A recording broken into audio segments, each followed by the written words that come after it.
Today on the Caucus, Jackie calms on a perilous moment for House Speaker John Boehner.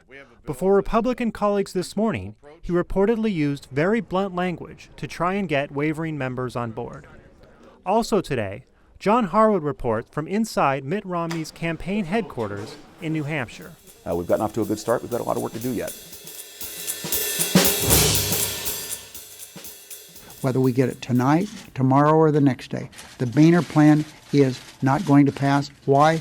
Because it is not a solution. So here we are, just days, short of a week, before the deadline for raising the debt limit, and we sort of seems like we're farther away from a resolve than we were, say, a week ago. The Boehner plan was already in a bit of trouble with House Republicans. You know, a lot of them simply don't want to raise the debt limit at all. But the real killer for it came late on Monday when the Congressional Budget Office scored it, as we say, and found that it would cut spending over the next decade just $850 billion instead of the more than $1 trillion that Speaker Boehner had said. Meanwhile, Harry Reid, the Senate Majority Leader, has gotten a CBO score for his bill that shows over $2 trillion in savings over 10 years. This is an extremely important test of Speaker Boehner's speakership and his leadership. If you can't lead your own party conference, how much of a leader are you?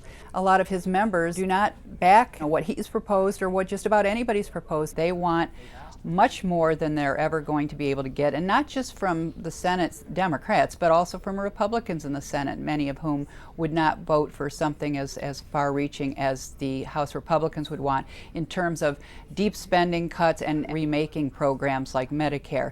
I mean, his speakership could really be in danger here ultimately. So the House has put off its vote until Thursday, and if the House Republicans bill were to go down, it clearly leaves the ball in the court of the Senate. Harry Reid, the Democrat, and Mitch McConnell, the Republican leader, have been working together off and on something anyway. If the Senate moves, as many people think will happen, and passes something and send it to the House, it will really be take it or leave it. The question is whether Speaker Boehner would bring that kind of compromise, whatever it is, to a vote on the House floor, because he's very likely to lose a majority of his own party.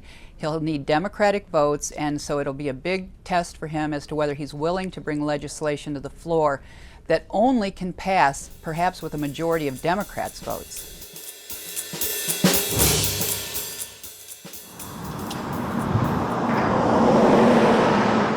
Even at a time of all this intense infighting over the debt limit in Washington, it's a relatively quiet moment on the Republican presidential campaign trail, especially here in New Hampshire.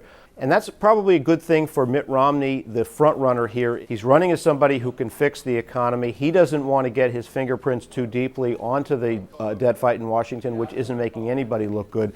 So you've got a relatively low-key effort here. I hesitate to use the word front-runner. I think this is really a wide-open process. You do need to win New Hampshire, don't you? Well, I think we need to do well in New Hampshire. Mitt Romney's in a position with a 20-point lead in New Hampshire, much larger than his national lead over the field, of trying to hold on to that as the pace of the campaign and the competition intensifies. The one thing that we know is that the field may not be set. Rick Perry, the governor of Texas, may get in. He could pose some intense competition from the right.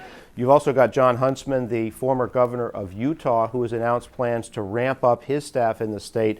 It really hasn't started in terms of voter engagement. When we start seeing television advertisements in the fall, we'll see whether or not Mitt Romney can sustain or withstand the attacks over the issue of flip-flopping. That's something he faced in 2008, and in particular in the era of the Tea Party, whether he can take the attacks over having supported a health care plan in the state of Massachusetts that many people think resembles President Obama's health care plan in Washington.